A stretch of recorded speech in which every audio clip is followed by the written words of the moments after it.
কোর্টে যাব, কোর্টে যাওয়ার পরে আসসালামু আলাইকুম কে প্রধান নারায়ে তাকবীর। আমাদের প্রধান অতিথি সাহেব আসছেন, আল্লাহ ওনার হায়াতের মধ্যে বরকত দান করুক, সুখ শান্তি দিয়ে জীবনকে ভরপুর করে দিক।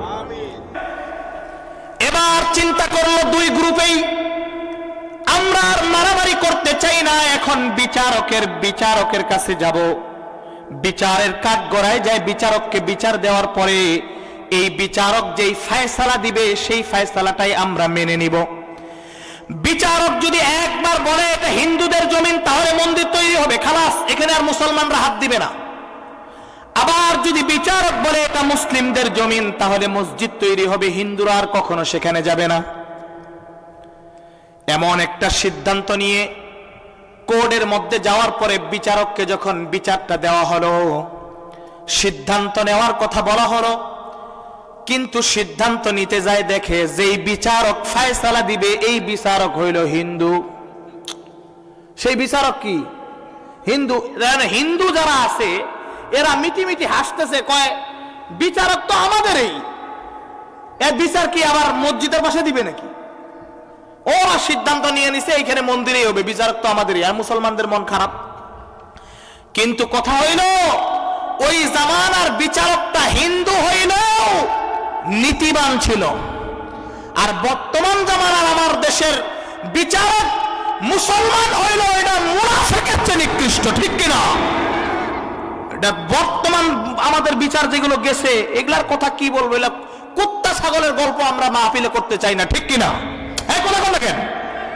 মাহফিলে আল্লাহর কথা হবে, এগুলা পাগল ছাগল মাগলের কথা মাহফিলে বলে কোনো লাভ নেই।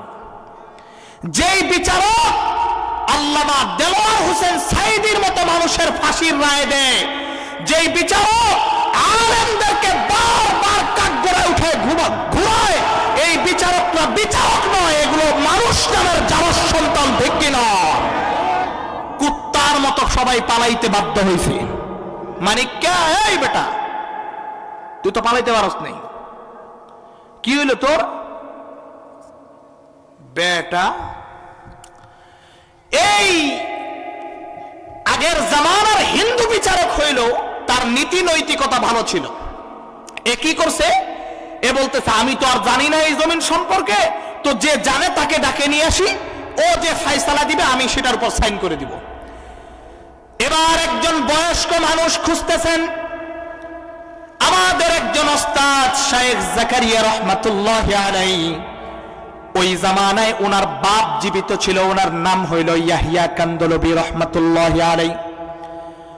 অনেক বয়স্ক মানুষ, ইয়াহিয়া কান্দলবী রহমাতুল্লাহি আলাইহিকে কোর্টে নিয়ে আসা হলো, বিচারকের কাঠগড়ায় দাঁড়ানো হইল।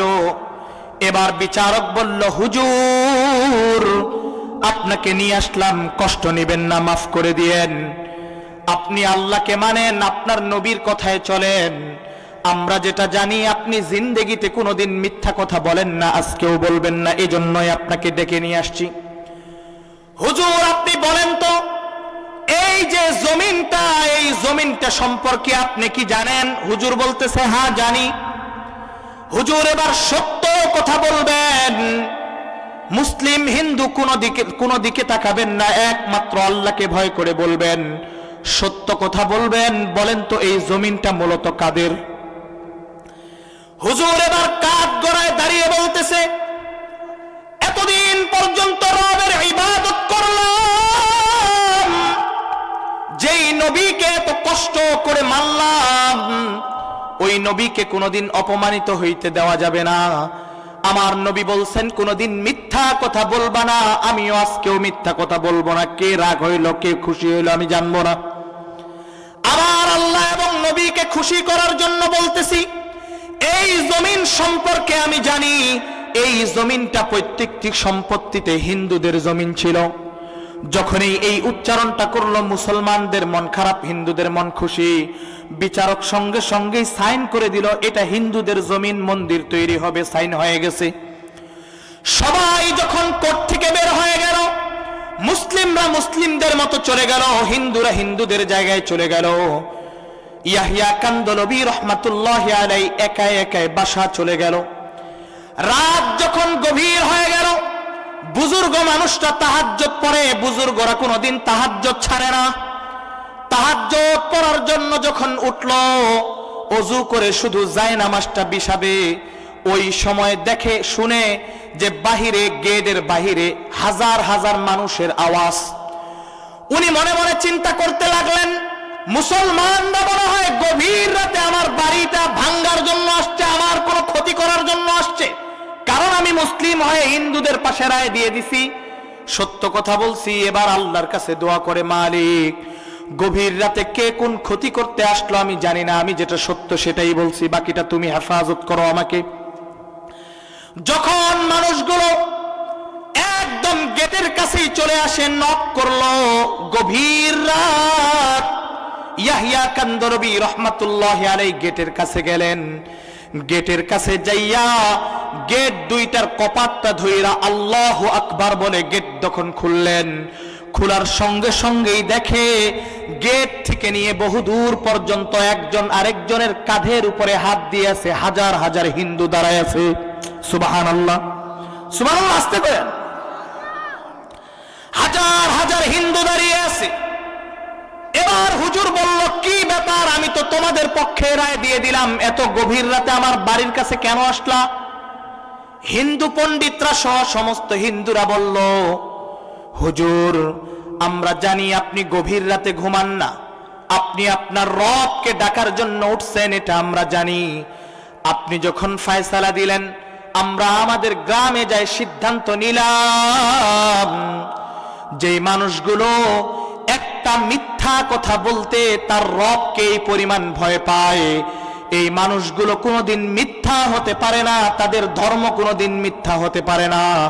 হুজুর আপনার গভীর রাতে ক্ষতি করতে আসি নাই, হাতটা বাড়ায় দেন, আমরাও আপনার ধর্মে চলে যাব। এই গভীর রাতে 20,000 অমুসলিম সেদিন রাতে মুসলমান হয়ে গেছে। যদি মিথ্যা কথা বলতো মসজিদ পাইতো, কিন্তু এত মানুষের উপকার জীবনেও হইতো না, ঠিক কিনা? সত্য বলছে আল্লাহ আরেক দিক দিয়ে কি বিশাল পুরস্কার দিয়ে দিয়েছেন। এজন্য সত্য বলবেন তো সব জায়গায়, মিথ্যা ছাড়বেন তো। এজন্য সত্য বলতে হবে, মিথ্যা ছাড়তে হবে। আমার ভাঙ্গাচোরা টপিকের ভিতরে আপনাদের প্রথম গেল ইবাদত করতে হবে, দ্বিতীয় নম্বর হইল মিথ্যা কথা বলা যাবে না। ইবাদত না করাটাও কিয়ামতের আলামত, মিথ্যা কথা বলাটাও কিয়ামতের আলামত। আমি আপনাদেরকে কয়েকটা টাচ শুধু দিব, টাচ। আল্লাহর নবী সাল্লাল্লাহু আলাইহি ওয়াসাল্লাম লম্বা একটা হাদিস শরীফ বর্ণনা করে বলেন, কিয়ামতের আগে আগে যখন তোমরা দেখবা এই আলামতগুলো প্রকাশ পেয়েছে, তখন তোমরা তোমাদের ঈমানটাকে মজবুত করে নিবা, কারণ ওই জামানাটা এমন হবে, সকালে ঈমান থাকবে তো বিকালে থাকবে না, আবার বিকালে থাকবে তো সকালে থাকবে না। কচু পাতায় পানি রাখলে যেমন টলমল করে, প্রত্যেকটা মানুষের ঈমান গুলো টলমল করবে, ঠিক কিনা? এইটাই তো সেই জামানা, ঠিক কিনা? কোন সময় যে কার ঈমান উড়ায় বেড়াইতেছে আল্লাহ জানে, কোন কথায় কোন কাজে যে কার ঈমান কোন সময় গেছে আল্লাহ ছাড়া কেউ জানে না। এজন্য এমন একটা সময় আসবে, এই জন্য আল্লাহর রাসূল কিয়ামতের আলামত গুলো বর্ণনা করতেছেন। তার মধ্যে এক নম্বর বলি আপনাদেরকে, নম্বর 1, ইযা তুখিদাল ফাইউ দিওয়ানা, যখন দেখবা রাষ্ট্রীয় কোষাগারের মালগুলোকে মানুষ নিজের মাল মনে করতেছে, ওই সময়ে মনে করবা কিয়ামত আর বেশি দূরে নাই, ঠিক কিনা? আমাদের দেশের একদম উপর লেভেল থেকে নিচ পর্যন্ত যত ক্ষমতার মানুষ আছে, দেখবেন যখন যেটা রাষ্ট্রের পায় তখন সেটা তার বাপের মনে করে চালায়, ঠিক কিনা? আছে না নাই? উদাহরণ দেওয়ার কোনো প্রয়োজন নাই, সবাই নিজের বাপের মনে করে, এটা বলে ওর বাপের, এইসব এটা সব ওর বাপের। তো তোর বাপ গেল কই? তুই গেলি কই? রাষ্ট্রীয় কোষাগারের মাল হইল জনগণের। আবু বকর সিদ্দিক রাদিয়াল্লাহু তাআলা রাষ্ট্র পরিচালনা করছেন, 1 ইঞ্চি পরিমাণ ওনার পাওনার থেকে বেশি কোনো জিনিস গ্রহণ করে নাই, 1 ইঞ্চি পরিমাণ। আর তুমি রাষ্ট্রের প্রধানমন্ত্রী, জনগণ তোমাকে বানাইলো রাষ্ট্রের প্রধানমন্ত্রী, এখন তুমি মনে করতেছো এটা তোমার বাপের। একই কথা বলে কেন? এই রাষ্ট্রের যা আছে গাড়ি বাড়ি জমিন ক্ষেত সব বলে ওর বাপের, আছে না নাই? রাষ্ট্রীয় কোষাগারের মালগুলোকে নিজের মাল মনে করবে, তখন তোমরা মনে করবা কিয়ামত আর বেশি দূরে নাই। তার মানে কিয়ামত এখন থেকে বোঝা যাইতেছে বেশি দূরে আর নাই। নম্বর 2, ওয়াল আমানাতু মাগনামা, আমানত মানুষ ঠিক রাখবে না, ওয়াদা দিয়ে ওয়াদা ভঙ্গ করবে, ঠিক রাখবে না, আছে না নাই? কোন মানুষ যদি বলে ভাই 10,000 টাকা দে 1 মাসের মধ্যে দিয়ে দিব, বেটাকে 2 বছর খুঁজে পাবেন না। আর আপনাদের এলাকায় নাই? ধার দিয়ে বুঝেন একবার, তখন বুঝবেন কি জিনিস। এমন এক জামানায় আসছে হুজুর, 10,000 টাকা যদি ধার দেন, এই টাকা যে চাবেন লজ্জায় চাইতেও মন চাইতেছে না, মনে হইতেছে এই দুনিয়ার সবচেয়ে বড় ভুল আমি করছি যে টাকা দিছে। আর ওই দিব্যি খাইতেছে আর বেড়াইতেছে, ওই জানে আমার দিতে হবে না, ওই আমার কাছে চাবে কিভাবে? উল্টা পায়, আছে না নাই? ওয়াদা ভঙ্গ করবে রে ভাই, ঠিক রাখবে না, ডাকাইত বের হবে, বাজারে যাবে, দোকানের কাছ থেকে বলবে এই পান্ডা না, পান্ডা দে, পান্ডা নিয়ে মুখের ভিতরে ঢুকাবে, দোকানি বলবে টাকা কই? আমি কি পালাইতেছি নাকি? আমি কি পালাইতেছি? যাই দেখবেন ওই দোকানে কমস কম 1 মাস পান নেওয়া তো দূরের কথা, কোনো খরচই নাই বাজারে, ঠিক কিনা? এই জন্য সে তেল চাউল টাকা দেওয়ার কোনো খোঁজই নাই, অথচ সে বলল আমি বিকালেই দিয়ে দিতেছি, অথচ সে নিজেই বলল আমি কালকে দিয়ে দিতেছি, অথচ তার কোনো খবর নাই। এটা কিসের আলামত বলে না কেন? এজন্য ওয়াদা দিয়ে ওয়াদা পূরণ করবেন। আল্লাহর নবী সাল্লাল্লাহু আলাইহি ওয়াসাল্লাম বলেন আয়াতুল মুনাফিকি সালাসুন, মুনাফিকদের আলামত 3টা। ইযা হাদাসা কাযাবা, যখন তারা কথা বলবে মিথ্যা কথা বলবে। ওয়া ইযা ওয়া'আদা আখলাফা, যখন তারা ওয়াদা করবে ওয়াদা ভঙ্গ করবে, পূরণ করবে না। ওয়া ইযা তুমিনা খানা, যখন তাদেরকে আমানত দেওয়া হবে আমানত পূরণ করবে না, ঠিক কিনা? বাজারের যে সভাপতি, ওর কাছে যদি 1 লক্ষ টাকা রাখা হয়, এটা বাজারের উন্নয়নের জন্য আপনার কাছে রাখা হইলো, 6 মাস পর দেখবেন 70,000 নাই, ঠিক কিনা? উন্নয়ন কি? ওর উন্নয়ন করতেছে। চিন্তা করেন, আমানতের খিয়ানত, এগুলো সব মুনাফিকের আলামত। আর মুনাফিকদের স্থান কোথায় জানেননি? কুরআনুল কারীমের আয়াত, ইন্নাল মুনাফিকিনা ফিদ দারকিল আসফালি মিনান নার, মুনাফিকের আলামত হইল জাহান্নামের সবচেয়ে নিচু স্থানে। এজন্য কোনদিন আমানতের খিয়ানত করা যাবে না, ওয়াদা ভঙ্গ করা যাবে না, ঠিক কিনা? আলহামদুলিল্লাহ, এটাও একটা কিন্তু খুব গুরুত্বপূর্ণ আলোচনা শুনলেন, খুব সুন্দর কথা, টপিক। প্রত্যেকটা কথা থেকেই শিক্ষা নেবেন, পারবেন তো ইনশাআল্লাহ? তাহলে আরো 2-1টা শুধু কিয়ামতের আলামত আপনাদেরকে বলি। আরেকটা আলামত হইল ওয়াক্কা উম্মাহু ওয়া আজনা সাদিকাহু ওয়া আকসা আবা। আমার পাশে যে আলেমকে আপনি দেখতে পাচ্ছেন, ওনার নাম হইল মুস্তাকিম। সেও মা বাবার গুরুত্ব সম্পর্কে আপনাদের সাথে আলোচনা করেছে না? এই প্রসঙ্গে আমিও 2-1টা কথা আপনাদেরকে বলবো। আল্লাহর হাবিব সাল্লাল্লাহু আলাইহি ওয়াসাল্লাম বলেন কিয়ামতের আলামতের মধ্যে একটা বড় আলামত তোমাদেরকে জানাই দেই। অনেকগুলো আলামত আছে, তার মধ্যে একটা বড় আলামত হইল তোমরা দেখবা ওয়াক্কা উম্মাহু, সন্তানরা মায়ের কথা শুনবে না, আছে না নাই? ওয়া আদনা সাদিকাহু, বন্ধুকে কাছে টেনে নিবে। ওয়া আকসা আবা, বাপকে দূরে সরায় দিবে, আছে না নাই? সমাজের মধ্যে পাওয়া যায় সন্তানরা এখন মা বাবাকে সম্মান শ্রদ্ধা করে না, বন্ধুদেরকে যেই পরিমাণ সময় দেয় মা বাবাকে সেই পরিমাণ সময় দেয় না, আছে না নাই? মনে রাখবা আমার কলিজার টুকরা ভাইয়েরা বোনেরা, মা বাবাকে যদি সম্মান করা না হয় তাহলে খাসিরাদ দুনিয়া ওয়াল আখিরাহ, দুনিয়াও বরবাদ, আখিরাতেও বরবাদ। দুনিয়াতেও কোনোদিন তুমি সুখ পাবা না, শান্তি পাবা না, আখিরাতেও কোনোদিন সুখ শান্তি পাবা না।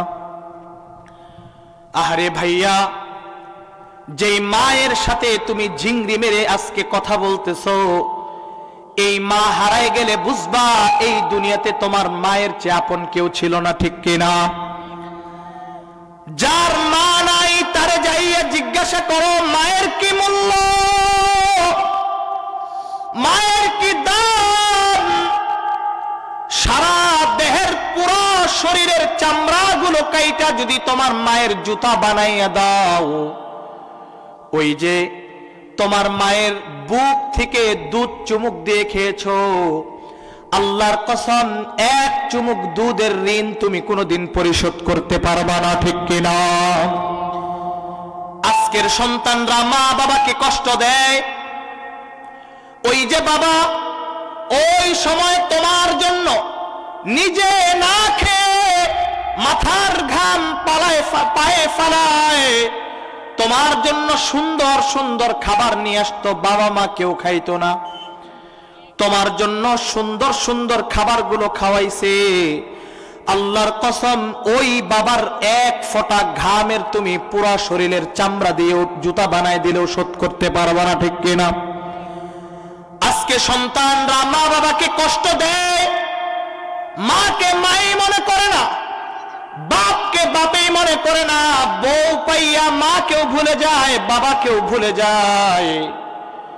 এই বাবা মা যে কি পরিমাণ দুঃখ পায় ভাইয়া, ভাগ্যটা খুব ভালো। মা বাবাগুলো হাজার কষ্ট পাইলেও কোনোদিন অন্তর থেকে বদদুয়া দেয় না।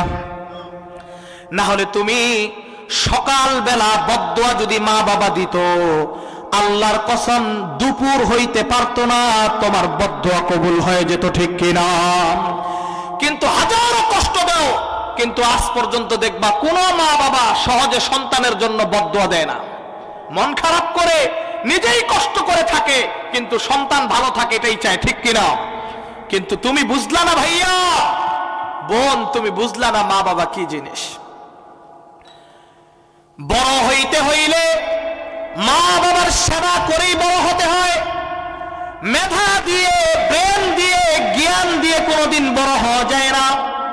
সুখ শান্তি পাইতে হইলেই মা বাবার দোয়া নিয়ে সুখ শান্তি পেতে হয়, ঠিক কিনা?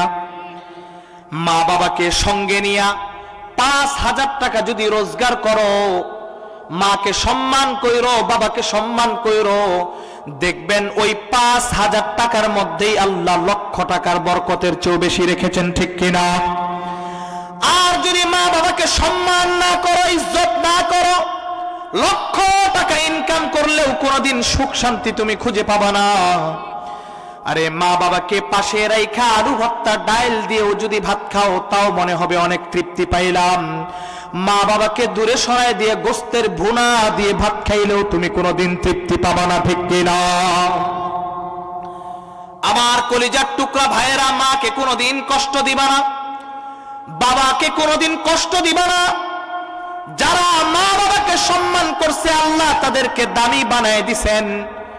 ইমামে শাফিঈ রাহমাতুল্লাহি আলাইহির নাম আপনারা অনেকেই শুনেছেন। বাংলার দেশের শুধু না, বিশ্বের এমন কোন মুসলিম বাপ নাই যে ৪ ইমামের নাম শুনে নাই। একজন ইমাম আবু হানিফা, একজন শাফি, একজন মালিকি, একজন আহমদ ইবনে হাম্বল, এই ৪ জন ইমাম। তার মধ্যে একজনের নাম হইল ইমামে শাফিঈ। ইমামে শাফিঈ রাহমাতুল্লাহি আলাইহি এমনি এমনি বড় হয় নাই। প্রতিদিন রাত্রে বেলা যখন পড়ালেখা করে কাজ সেরে রাত্রে যখন বাড়িতে আসতো, অসুস্থ মা শুয়ে থাকতো, হাতে চিপা দিত, পায়ে চিপা দিত, দাবায় দিত, সুন্দর করে চিপে চিপে দিত। মা আরাম পাইতো, চোখের মধ্যে ঘুম চলে আসতো।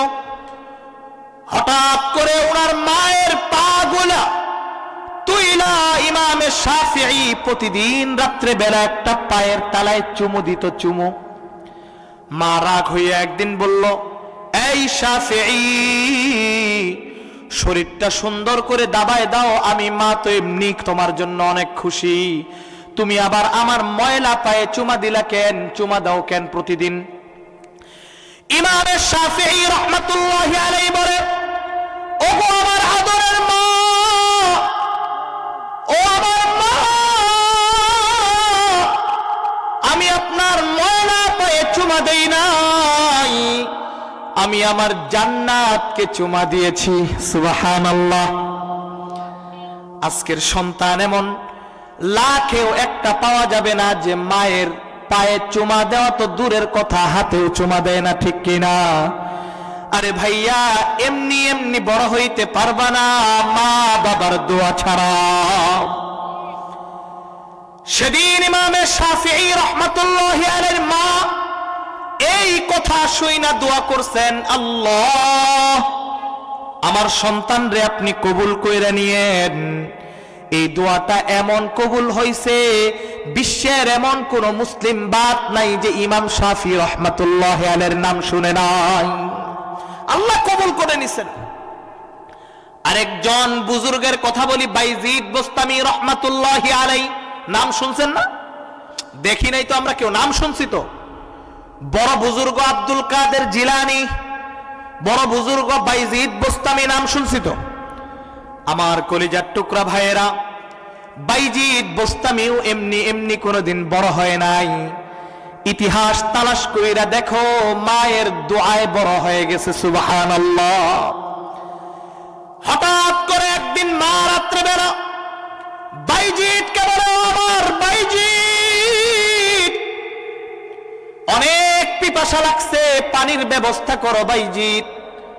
বাইজিদ দ্রুত গতিতে পানি আনতে গেল। গ্লাসে করে যখন পানি নিয়ে আসলো, আয়েশা দেখে আমার অসুস্থ মাটা ঘুমায় পড়ছে। এখন চিন্তা করতে লাগলো, যদি পানির গ্লাসটা রাইখা আমি চলে যাই, আমার মায়ের যদি হঠাৎ ঘুম ভেঙে যায়, আবার পানি পানি করবে, আমি যদি না শুনি তো আমার মা কষ্ট পাবে। আবার চিন্তা করতেছে, কাঁচা ঘুম ভাঙ্গানো ঠিক হবে না, কাঁচা ঘুম ভাঙলে খুব কষ্ট হয়। এজন্য বাইজিদ ঘুমটাও ভাঙ্গে নাই, গ্লাসটাও রেখে চলে যায় নাই। আমরা হইলে কি করতাম? আরে আমাদেরকে পানি আনতে বললো তো আগে বলতাম যে তুই নিজে নিয়ে আনে খা, ঠিক কিনা? তুমি আনে পারে আনি খেতে পারো না? আমাদের স্বভাবই তো এরকম। কিন্তু বাইজিদ গ্লাসটাও রাখে নাই, ঘুমটাও ভাঙ্গে নাই। বাইজিদ সারা রাত গ্লাসটা নিয়ে ওই জায়গায় দাঁড়িয়েছিল। একেবারে তাহাজ্জুদের সময় তার মায়ের ঘুম ভেঙে গেল। চোখ খুলে দেখে বাইজিদ গ্লাস নিয়ে দাঁড়িয়ে আছে। মা পানি খাওয়ার আগেই জিজ্ঞাসা করে, বাইজিদ তুমি কি এখানে সারা রাত দাঁড়িয়েছিলা? বলে, হ্যাঁ মা, দাঁড়িয়েছিলাম। একটু পানির জন্য মায়ের ভালোবাসায় সারা রাত দাঁড়িয়েছিলা? বলে, হ্যাঁ মা, দাঁড়িয়েছিলাম। যদি 1 বছরও দাঁড়িয়ে থাকতে হতো মা, আমি দাঁড়িয়ে থাকতাম, কোনোদিন পিছপা হইতাম না। মায়ের অন্তরটা ঠান্ডা হয়ে গেল, রবের দরবারে হাত তুলে দিল আসমানের দিকে। ও মালিক, ও আমার আল্লাহ, গভীর রাতে দোয়া কবুল হয়, এই সময় দোয়া করতেছি, মালিক আমার বাইজিদটাকে একটু তুমি কবুল আর মঞ্জুর কইরা নিও। আল্লাহ মায়ের দোয়াটা এমন কবুল করছেন, বাইজিদ রাহমাতুল্লাহি আলাইহিকে বিশ্বের লোক নাম শুনে নাই এমন কোন মুসলমান খুঁজে পাওয়া যাবে না, ঠিক কিনা? এত দামি বানায় দিচ্ছেন ভাইয়া। এই জন্য মা বাবাকে সম্মান করেন। মা বাবাকে অসম্মান, অশ্রদ্ধা, পিতা মাতাকে যদি অশ্রদ্ধা করা হয়, রব কি পরিমাণ গজব আর শাস্তি দেন, এটা দুনিয়াতে অনেক নজিরবিহীন ঘটনা আছে। এই ঘটনা শোনানোর মতো সময় নেই বিধায় আপনাদেরকে শোনাইতে পারতেছি না। আমার কথা হইল, আমার কলিজার টুকরা ভাইয়েরা, রংপুরের কলিজার টুকরা মানুষরা, মা বাবাকে ইজ্জত করেন।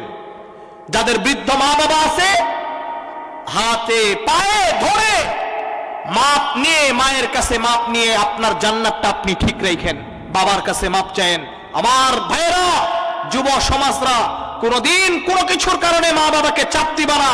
তোমার টাচফোন লাগবে, তুমি কষ্ট করে পরিশ্রম করে টাচফোন কিনে নাও, মা বাবাকে চাপ দিয়ে টাচফোন কিনে নিও না ভাইয়া। তুমি জানো না তোমার মা বাবা কি পরিমাণ সংসারের জন্য কষ্ট করে, ঠিক কিনা? তুমি জানো না মোটর সাইকেল, বাইক, এইটা ওইটা তুমি তোমার মা বাবার কাছে চাও। মা বাবাকে কোনো বিষয় নিয়ে কষ্ট দিও না। পারলে মা বাবাকে কষ্ট পরিশ্রম মোবাইল মোটরসাইকেল সবকিছু ফালায় কাজ করে মায়ের সেবা করো, বাবার সেবা করো। মোবাইল লাগবে না, মোটরসাইকেল লাগবে না, রব সন্তুষ্ট হয়ে যাবে, এমন জান্নাত দিবে যেই জান্নাতে তোমার কোনো জিনিসের অভাব থাকবে না। আমার কলিজার টুকরা ভাইরা, মা বাবাকে সম্মান করবো তো ইনশাআল্লাহ? হাত তুলে দেখাই তো কারা কারা করবো ইনশাআল্লাহ। আল্লাহ এই হাতগুলোকে কবুল আর মঞ্জুর করে নিন। তাহলে আজকের রংপুরবাসীদের জন্য আমি কিছু খোরাক দিয়ে যাইতে পারি নাই। অনেক গভীর রাত হয়ে গেছে, আসমান থেকে কুয়াশা পড়তেছে। এই যে রবের কথাগুলো শোনার জন্য আপনারা বসছেন, আপনাদের জন্য তো জান্নাত ওয়াজিব হয়ে গেছে তখনই, যখন আপনারা রবের সন্তুষ্টির জন্য চলে আসছেন। বলেন না সুবহানাল্লাহ। তাহলে ভাইয়া, এক নম্বর কাজ করতে হবে, রবের ইবাদত করতে হবে, জিকির আজগার করতে হবে। আলতু ফালতু গীবত শেকায়েত করা যাবে না।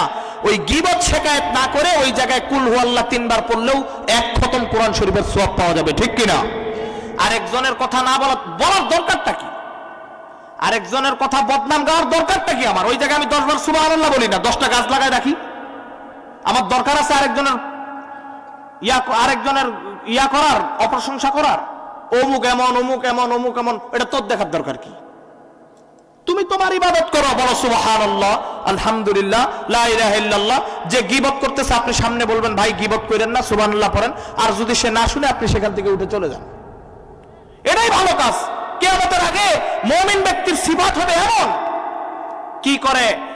আসর জমায়, গীবত করে, আরো লোক যায়, ভাঙবে কি? আরো আসর জমায়, ঠিক কিনা? ভাইয়া, আমি কিছু সমাজের চিত্রের কথা বললাম, এগুলো কি বাস্তব না অবাস্তব বলেন? তাইলে একমাত্র ইবাদত করবেন কার? আল্লাহর। সব সময় ইবাদত করবেন, মুখে রাখবেন সুবহানাল্লাহ, আলহামদুলিল্লাহ, আস্তাগফিরুল্লাহ, লা ইলাহা ইল্লাল্লাহ, আল্লাহর জিকির সব সময় করতেছেন, এটা রাখবেন। দ্বিতীয় নম্বর, মিথ্যা কথা বলা যাবে না। তৃতীয় নম্বর শিক্ষা হইল কারোর উপর জুলুম করবেন না। চতুর্থ নম্বর শিক্ষা হইল মা বাবাকে সম্মান ইজ্জত করবেন।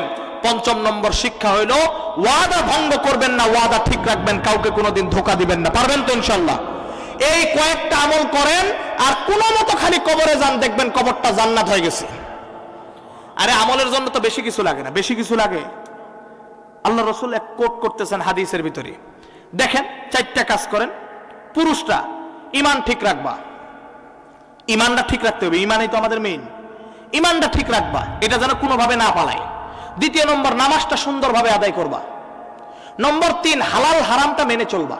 নম্বর 4, একটু হাসি মুখে সবার সাথে কথা বলবা, হাসি মুখে, অর্থাৎ উত্তম চরিত্রবান হবা, তোমার দ্বারা যেন কেউ কষ্ট না পায়। নম্বর 5, সব কিছুর চাইতে, এই দুনিয়ার যা কিছু আছে, বউ বাচ্চা, মা বাবা, আত্মীয় স্বজন, সব কিছুর চাইতে, ধন সম্পদ সব কিছুর চাইতে আল্লাহ এবং আল্লাহর রসুলকে বেশি ভালোবাসবা। এই 5টা কাজ করে মরো, জান্নাত তোমার জন্য ওয়েট করতেছে, দাঁড়িয়ে আছে।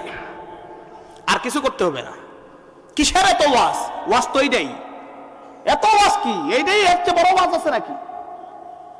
মা বোনরা বলবে আমাদের জন্য কোনো ওয়াজ করলেন না, আপনাদের জন্য মাত্র 4টা কথা বলে যাই। আল্লাহর রাসূল এক জায়গায় বলছেন, শুনেন কি ওয়াজটা শুনেন। আলমার আতুইদা সাল্লাত খামসাহা, মারা, আমার বোনরা, কলিজার টুকরা বোনরা মারা। আল্লাহর রাসূল বলেন, আলমার আতুইদা সাল্লাত খামসাহা, 5 ওয়াক্ত নামাজ সময় মতো আদায় করবা। ওয়া সামাত শাহরাহা, রমজান আসলে রোজাগুলো ঠিকঠাক মতো দিবা। ওয়া আতাআত বালাহা, স্বামীর আনুগত্য করে চলবা, স্বামীকে মেনে চলবা। ওয়া আহসানাত ফারজাহা, মাথা থেকে নিয়ে পা পর্যন্ত পর্দা পুশিদায় চলবা। নিজের স্বামী ছাড়া অন্য কারো সামনে সতীত্বকে কোনোদিন ব্যয় করে দিবা না, বিলীন করে দিবা না। এই 4টা কাজ করলে আল্লাহর রাসূল বলেন, ফালতাদখুল মিন আইয়ি আবওয়াবিল জান্নাতি শাআত, জান্নাতের 8টা দরজা আল্লাহ খুলে দিবেন।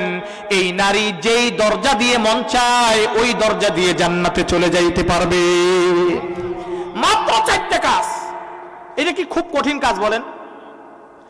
5 ওয়াক্ত নামাজ সময় মতো আদায় করবে।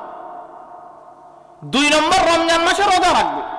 3 নম্বর, স্বামীকে মেনে চলবে, স্বামীর অবজ্ঞ করবে না, স্বামীকে মেনে চলতে হবে।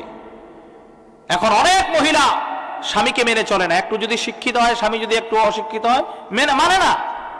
মানে না ভাইয়া, খুব কষ্ট দেয়, কিন্তু একজন স্বামীর মূল্য অনেক বেশি।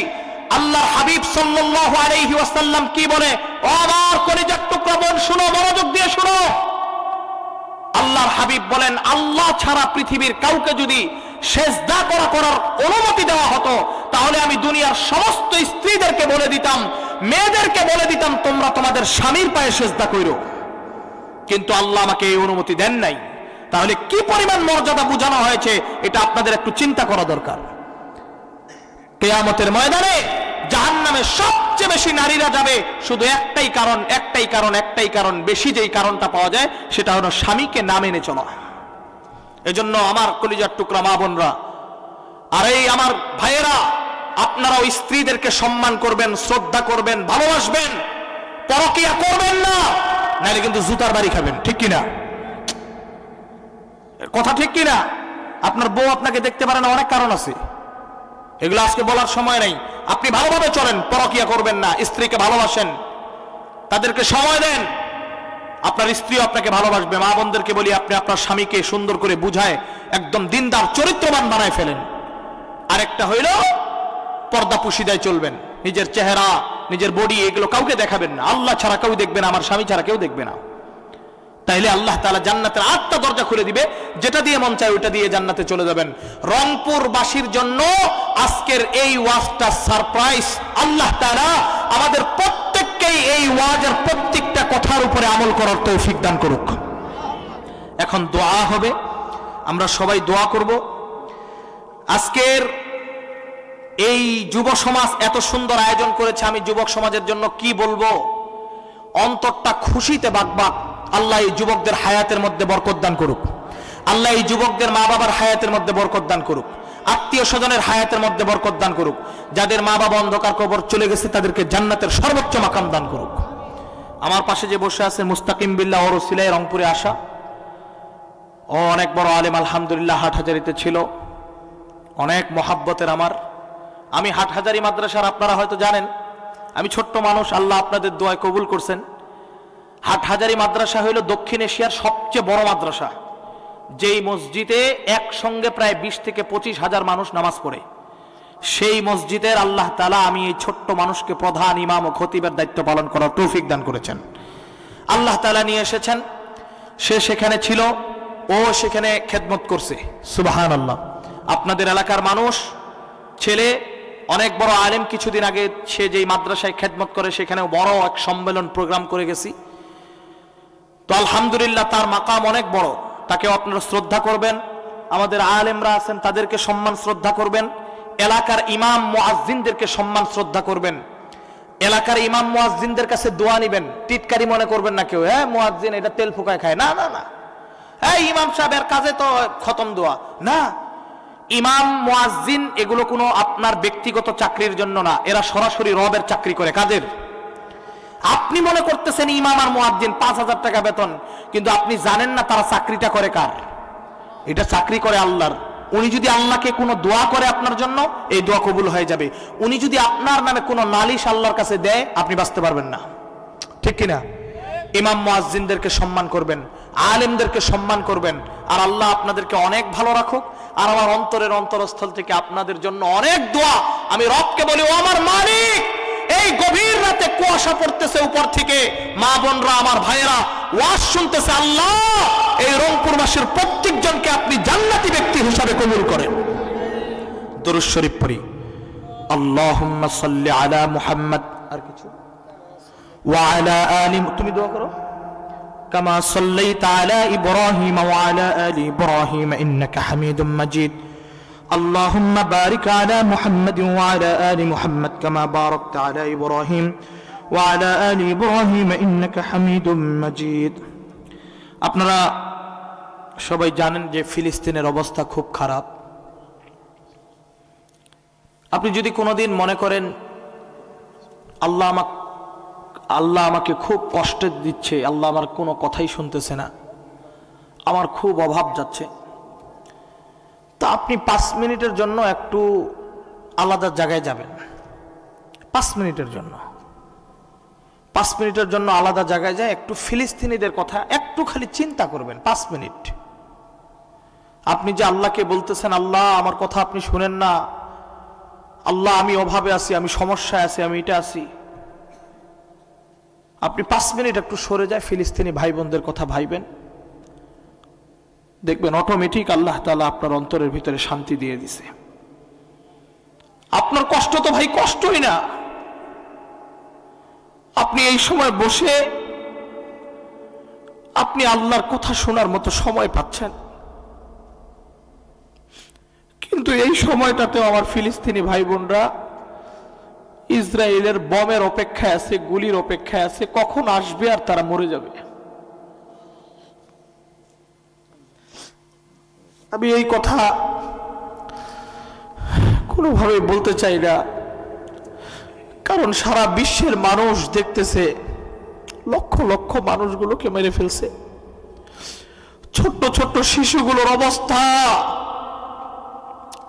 কিছুদিন আগে একটা ছোট্ট বাচ্চাকে 5 বছর বয়স, এই বাচ্চাটাকে 355টা গুলি করে মারছে ভাইয়া, 355টা গুলি করে মারছে।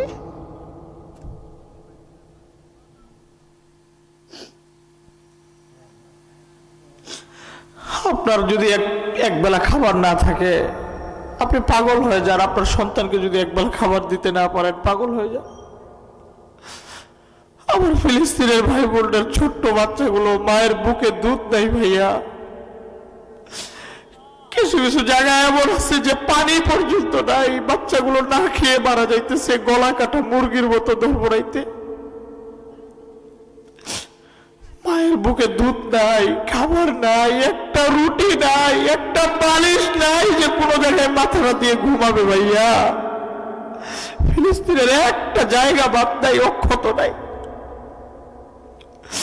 আপনি একবার শুধু কখনো যদি মনে দুঃখ আসে, কখনো যদি মনে কষ্ট আসে, আপনি একটু খালি আমার ভাই বোনদের কথা ভাইবিয়ে দেখবেন যে তাদের সামনে আপনার এটা কোনো কষ্টই না। ঠিক কিনা বলেন? বেশি কিছু বলবো না। আল্লাহ তাআলা আমাদের ফিলিস্তিনি ভাই বোনদের যারা মারা গেছেন, শহীদ হয়ে গেছেন, আল্লাহ তাদেরকে জান্নাতুল ফিরদাউসের সর্বোচ্চ মাকাম দান করুক। আর যারা আছেন আল্লাহ তাদের হায়াতের মধ্যে বরকত দান করুক, ফিলিস্তিনকে বিজয়ী দান করুক। আমরা সবাই আজকে দোয়া করি, আজকের মাহফিল ইন্তেজামিয়া কমিটি যুবকদের জন্য, আপনাদের এলাকার সবার জন্য দোয়া করি, অন্তরের অন্তরস্থল থেকে সবাই সবার জন্য দোয়া করি। আলহামদুলিল্লাহি রাব্বিল আলামিন। ربنا ظلمنا أنفسنا وإن لم تغفر لنا وترحمنا لنكونن من الخاسرين رب ارحمهما كما ربياني صغيرا رب ارحمهما كما ربياني صغيرا আয় আল্লাহ আমাদের জিন্দেগীর সমস্ত গুনাহগুলোকে মাফ করে দিন। আয় মালিক,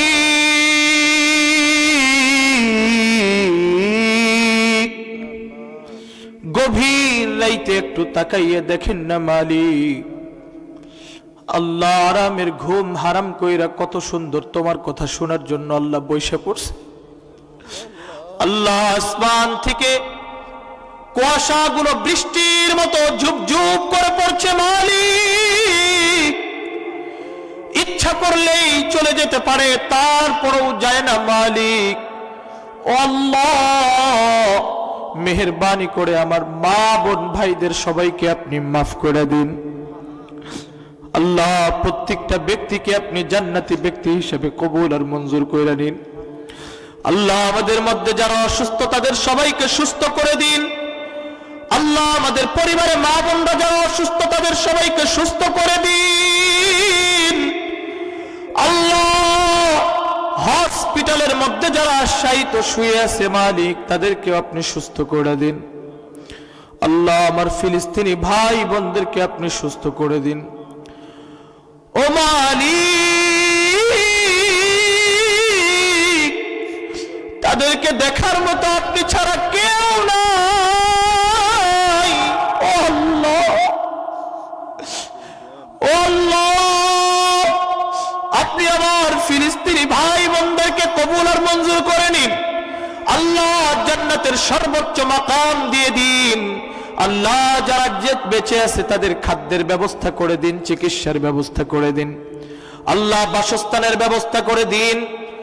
আল্লাহ বাইতুল আকসাকে আপনি হেফাজত করুন। ইহুদিদের সমস্ত প্ল্যান পরিকল্পনাগুলোকে ধ্বংস করে দিন। আল্লাহ মুসলমানদেরকে বিজয়ী দিয়ে দিন।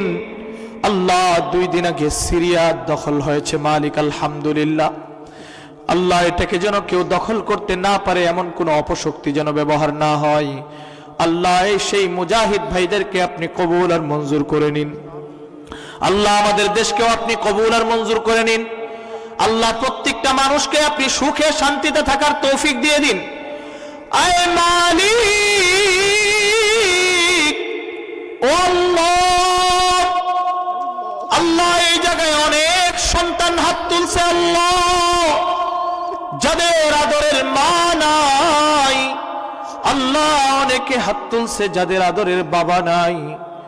আল্লাহ অনেকে এমন এতিম আছে মালিক, যাদের মাও নাই বাবাও নাই। বছরকে বছর পার হইয়া যায়, যুগ যুগ পার হয়ে যায়, মারে মা বইলা ডাক দিতে পারে না মালিক, বাবারে বাবা বইলা ডাক দিতে পারে না মালিক। আদরের মা বাবারে অন্ধকার কবরে শুয়ে রেখে দিছে মালিক।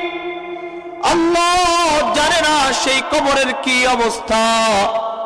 দূর থেকে দূর দূরান্তরের খবর পাওয়া যায়, পাশেই আমার মা বাবা শুয়ে আছে মালিক, কোনোদিন জানতে পারলাম না কেমন আছে গো মালিক।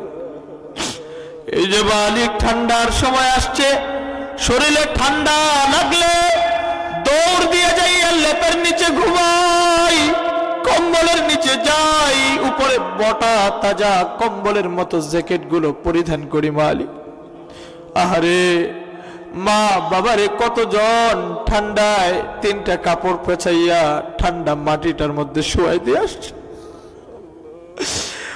ও মালিক এমন এক জায়গায় শুয়াই দিয়ে আসছে মালিক,